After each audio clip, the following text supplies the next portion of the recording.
Welcome to Key Reviews. I'm your host Quantum, and this week we're going to be talking about DC Universe's Wonder Woman.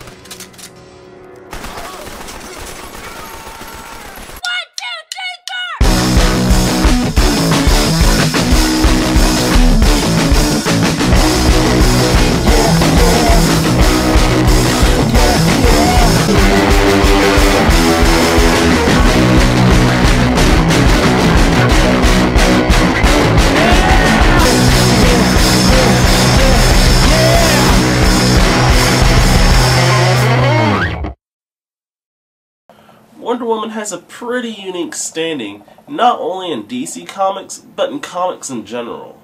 She is so popular that she stands next to Batman and Superman in importance in the DC Universe. No other female character can really state that claim. From her original concept back in 1941 by William Marston, where she was an inch and a half away from being a bondage comic, let's just see exactly how much Wonder Woman, DC's Spirit of Truth, has evolved. The movie begins by showing the Amazons fighting off the minions of Ares, the god of war. Yes, the real god of war, not Kratos. I know it's hard telling the two apart, but trust me. I love animated battle scenes, because they can never really get away with showing blood, but they do manage to get away with showing someone getting their head chopped off. I like one.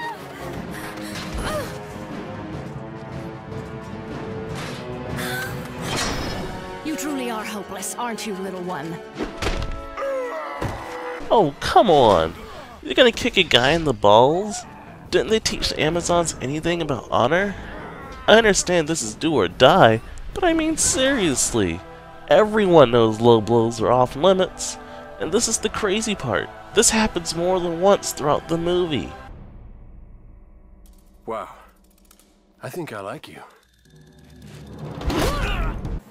Now just think for a minute how easy all battles would be if men just started kicking each other in the nutsack.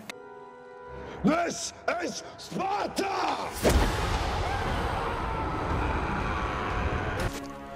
Using all of her proud warrior skills, Hippolyta manages to defeat Ares in single combat, but before she can make the killing blow, Zeus stops her and instead wants Ares to be her prisoner for the rest of eternity, and forces Ares to wear special wristbands that cut him off from his power. If I were him, I would rather be dead. Granted eternal youth, the Amazons slowly rebuild their kingdom. And here, our younger viewers learn exactly how babies are made. Your parents weren't lying to you when they said you were a gift from God. They just weren't specific about which God. Flash forward to modern times, and we have Nathan Fillion and crew flying around over the ocean for no really explained reason, when suddenly they're attacked by bandits. Last I checked, bandits maybe had cars or boats, but a whole fighter jet squadron? I hope governments do a better job checking who they sell their equipment to. Take my love, take my land, take me where I cannot stand. I don't care, I'm still free. You can't take the sky from me. Take me out to the blast, tell them I ain't coming back. Burn the land and boil the sea. You can't take the sky from me. You're dead, Coma.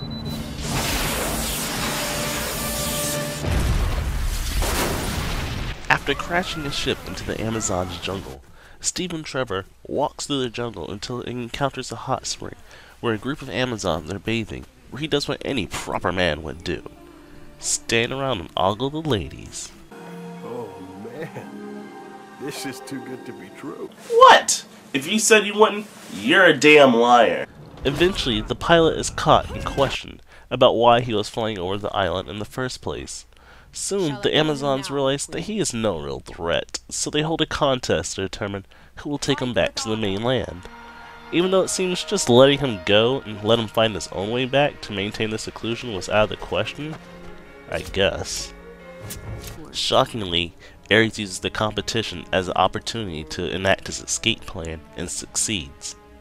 Honestly, this wouldn't be a very entertaining movie if Wonder Woman had to fight some of her other villains from her rogues gallery. I mean, Blue Snowman, Cyber Girl, Angleman? They didn't even try with her villains. Diana eventually wins the competition and is given her classic armor and weapons. What I want to know though, is which one of these items granted her super strength, the ability to fly, and according to Wikipedia, even super speed as well. At that point, they might as well just call her Superwoman instead. Wonder Woman and Steve head off in her not-so-quite invisible jet and head to New York. Being as how she's never left the island, I've always wondered how does she know exactly where she's going. And since Ares has escaped as well, her job has also become to track down and capture the rogue god of war. Before she left, Wonder Woman asked her mother exactly how she's supposed to capture him, and was given the most vague directions humanly possible. Follow the path of misery, of death and destruction, and you will find Ares. Thanks for nothing. Evil for now. Together, they return to Steve's job, where somehow pilots have access to the US's surveillance network. Talk about relaxed security.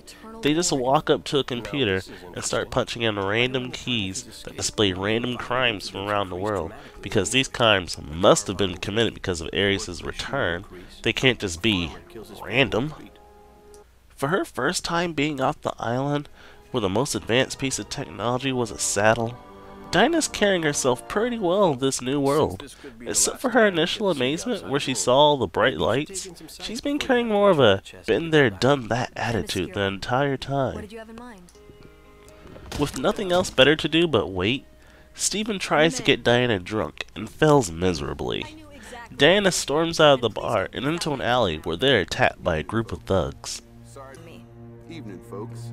Sorry to bother you, but we're collecting stupidity fines. And well, bringing a date into a neighborhood this dangerous, this late, pretty frickin' stupid.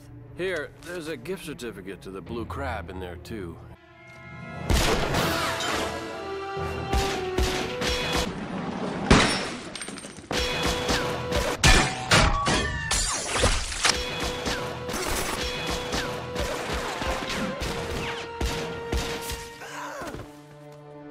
Before they can celebrate their victory, the pair is attacked by an agent of Ares from behind, and starts what is in my opinion, one of the best fights in DCU animation history.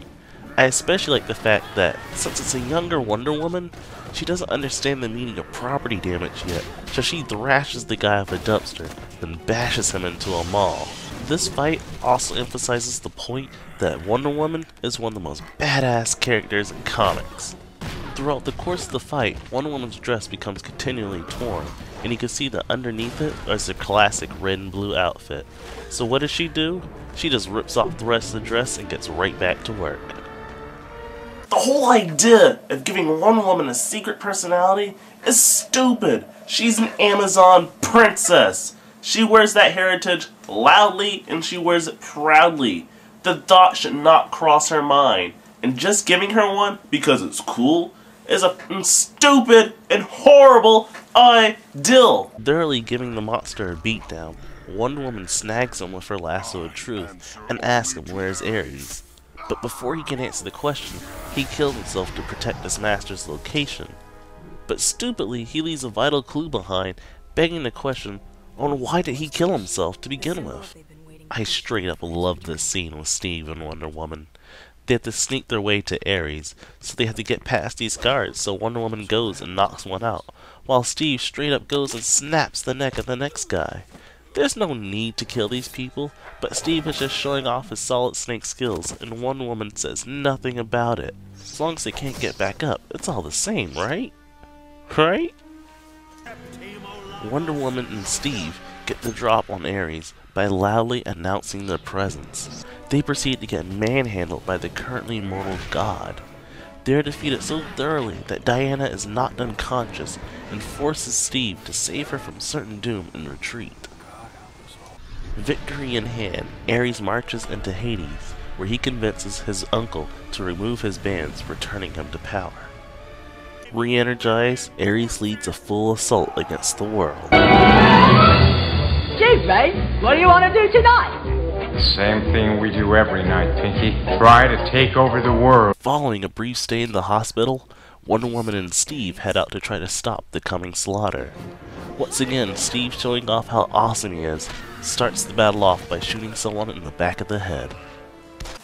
To be honest, at this point, I think Steve needs his own movie. He has no dilemma whatsoever with killing people, which is pretty refreshing for a superhero movie. Most of the time when a superhero is in the presence of a gun, they tend to freak out, or in the case of the Punisher, they go completely overkill and into the realm of mindless slaughter. After a heroic speech about the goodness of man and all that nice stuff, Wonder Woman is soon outnumbered by Ares' army and eventually subdued. Ecstatic about the irony of the current situation, Ares himself raises his sword, only for it to be intercepted by an Amazon's arrow. Aware of the situation's dire consequences, Hippolyta leads the Amazons out of seclusion into an all-out attack to save the world of man. Now the last battle alone, I say it's worth the $20 I spent on this DVD. And if you want to see it, I say you should buy it too. And remember, I said buy it. Don't steal it. Don't torrent it. We're Americans. We don't steal. Well, at least we don't let other people see us stealing. Wonder Woman is a pretty awesome movie that delivers on the action when it needs to. It only has a few problems, but the problems I have are more personal problems than anything that's really bad about the movie.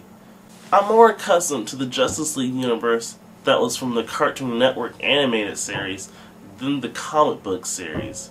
So when I see Steve rubbing up against, Batman's girl, I'm just like, he needs to back the f up. Secondly though, I know this may sound crazy, but what? I can't have a black Amazon. What? We weren't invented back then? Our women aren't good enough to be Amazons? Fine then! We still have Grace Jones.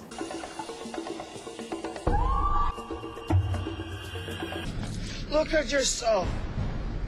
There's not a scar!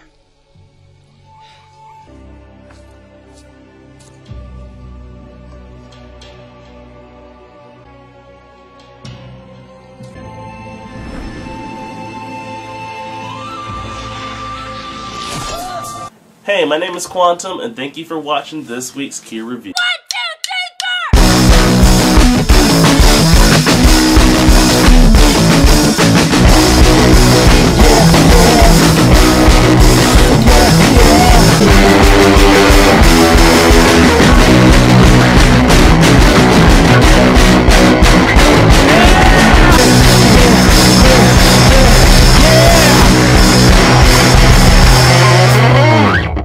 Actually, Steve might have the right idea. If cops were allowed to shoot more often, we'd have far less crimes.